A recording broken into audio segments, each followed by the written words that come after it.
Hello बच्चों, मैं हूं सौरभ सर, आपका अपने YouTube channel only future points में स्वागत करता हूं। उम्मीद है आप सभी लोग अच्छे होंगे, बहुत ही स्वस्थ होंगे और अपनी पढ़ाई लगातार जारी रखे होंगे। चलिए आज हम लोग पढ़ने वाले हैं कि समांतर क्रम और श्रेणी क्रम प्रतिरोधों का संयोजन क्या होता है और संयोजन किस प्रकार से होता है और कितने प्रकार से होते हैं। ध्यान दीजिएगा, प्रतिरोधों का जो संयोजन होता है तो बच्चों दो प्रकार से होता है। पहला होता है श्रेणी क्रम और दूसरा होता है समांतर क्रम। ठीक है, तो श्रेणी क्रम में संयोजन किस तरीके से होता है तो इसके लिए लिखा जाता है माना तीन प्रतिरोध, है ना। किस तरीके से लिखा जाता है, निगमन कंप्लीट हो जाएगा। माना तीन प्रतिरोध क्रमशः कौन कौन से माने जाते हैं। माना तीन प्रतिरोध क्रमशः R1 R2 व R3 हैं। ठीक है, तो R1, R2 व R3 ओम है। ध्यान देना, क्योंकि ओम प्रतिरोध का मात्रक होता है, इसलिए ध्यान देना। ठीक है, और फिर इसके बाद ध्यान दीजिएगा, इसमें जो है प्रतिरोध पर धारा I है। धारा क्या हो जाएगी, धारा I है। और विभवांतर सभी पर कितना होता है, विभवांतर जो होता है बच्चों ध्यान देना, विभवांतर V1, V2 व V3 वोल्ट है। ध्यान देना, V3 वोल्ट है। ठीक है, तो अब इसके बाद यहाँ से जब हम लोग डायग्राम बनाते हैं तो इसका डायग्राम ध्यान दीजिएगा इस तरीके से बनता है। ये प्रतिरोध ये R1 बन जाता है और फिर R2 बन जाता है। तीन प्रतिरोध इसमें बन जाते हैं और यहाँ पर एक वो लगा दी जाती है सेल। ठीक है, यहाँ पर सेल लग जाता है और यहाँ पर एक कुंजी लग जाती है। तो ये R1 हो जाएगा और ये R2 हो जाएगा और R3 हो जाएगा। इसमें I एम्पियर की धारा प्रवाहित हो रही और इसमें V1 वोल्ट है। और ध्यान देना, इसमें V1 वोल्ट बच्चों और इसमें V2 वोल्ट है और इसमें V3 वोल्ट है। ठीक है, V1 V2 V3 वोल्ट, ये A हो जाएगा और ये B हो जाएगा।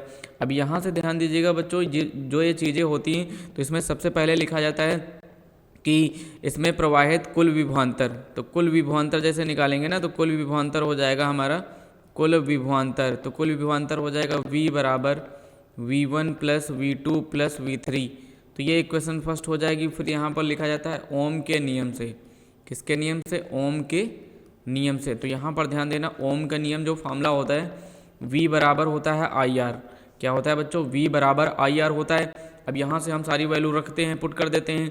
वैल्यू कैसे, तो यहाँ पर ध्यान देना, V1 बराबर हो जाएगा IR1 और V2 बराबर हो जाएगा IR2 और IR2 और V3 बराबर हो जाएगा IR3। तो ये भी चीज़ समझिएगा अच्छे से, V1 V2 V3 ये सारी वैल्यू निकल आती हैं। आप समीकरण इसमें रख देते हैं तो V की जगह पाया जाएगा IR और यहाँ पर आ जाएगा IR1 और प्लस यहाँ पर आ जाएगा IR2 और प्लस IR3। तो I कॉमन आ जाएगा। ध्यान दो यहाँ पर IR equal to I common आ जाएगा, तो R1 और प्लस R2 प्लस R3। तो यहाँ से I कट जाएगा, तो R बराबर क्या आ जाएगा, R1 प्लस R2 और प्लस का R3। तो ये समीकरण इसका निकल आएगा फार्मूला। और इसमें ध्यान दीजिएगा, नोट से इसमें क्या ध्यान दोगे, नोट से ये ध्यान रखना, श्रेणी क्रम में धारा समान होती है। ध्यान देना, श्रेणी क्रम में धारा समान। ठीक है, श्रेणी क्रम में धारा समान और विभव भिन्न भिन्न होता है। धारा समान, विभव भिन्न होता है। ठीक है, इस चीज़ को भी ध्यान देना, विभव बच्चों कैसा होता है, विभव भिन्न होता है। ठीक, इतना समझ में आ गया ना, विभव भिन्न होता है। तो ये श्रेणी क्रम का फार्मूला है, किसका है, श्रेणी क्रम का। अब दूसरा देखिएगा, दूसरा होता है बच्चों समांतर क्रम का।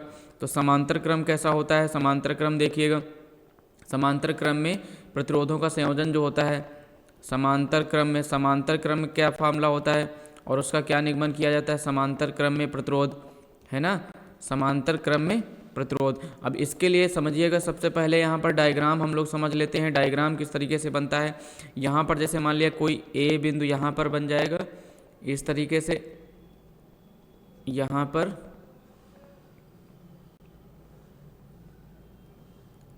इस तरीके से ये प्लस और ये माइनस हो जाएगा और यहाँ पर कुंजी लगा दी जाती है जिससे धारा को नियंत्रित किया जाता है, धारा प्रवाहित की जाती है।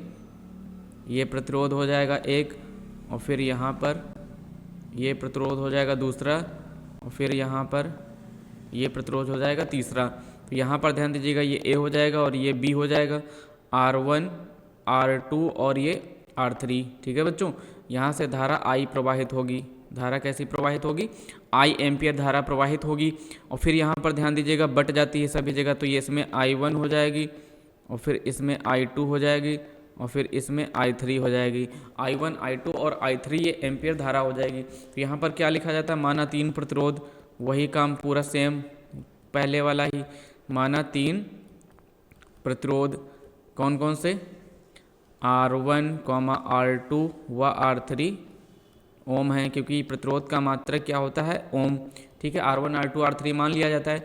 और फिर इसमें यहाँ पर एक चीज़ ये ध्यान दीजिएगा, इन सभी पर विभवांतर समान होता है। सभी पर विभवांतर V वोल्ट होता है। विभवांतर क्या होता है? विभवांतर V वोल्ट है और धारा अलग अलग है। और धारा अलग अलग है, तो धारा ध्यान दीजिएगा, धारा क्रमशः R1, R2 व R3 I1 होता है। धारा कौन सी होती है बच्चों? धारा होती है I1। तो यहाँ पर ध्यान दीजिएगा I1, I2 व I3 एम्पियर है। I3 एम्पियर है। ठीक है, I3 एम्पियर है। तो यहाँ पर समझिएगा, अब यहाँ से हम लोग निकालते हैं प्रवाहित कुल धारा। कुल धारा, जब कुल धारा निकालेंगे कि कुल धारा के लिए फार्मूला बन जाएगा I बराबर I1 प्लस I2 और प्लस का I3। तो ये समीकरण नंबर फर्स्ट बन जाती है। अब यहाँ पर लिखेंगे ओम के नियम से। तो ओम का नियम आपको पता होना चाहिए कि ओम का नियम का फार्मूला क्या होता है। तो ओम के नियम का फार्मूला होता है V बराबर IR, है ना। तो यहाँ से क्या निकलेगा? यहाँ से निकलेगा I बराबर V बटे R। तो इसी तरीके से I1 बराबर क्या निकलेगा? V बटे R1 निकलेगा। और फिर I2 बराबर निकलेगा V बटे R2। और फिर ध्यान देना I3 बराबर निकलेगा V बटे R3।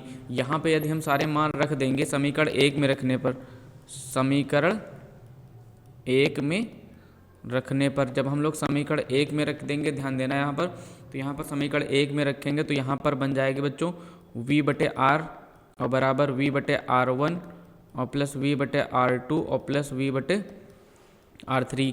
तो यहाँ पर V बटे R हो जाएगा। अब यहाँ पर देखिए V कॉमन हो जाएगा, तो 1/R1 और प्लस 1/R2 प्लस 1/R3। तो इसमें V कट जाएगा। तो यहाँ पर बचेगा क्या? फाइनल जो आंसर आएगा 1/R इक्वल टू 1/R1 और प्लस 1/R2 और प्लस 1/R3। इसका फाइनल आंसर ये निकल के आ जाएगा। तो इस चीज़ को समझिएगा।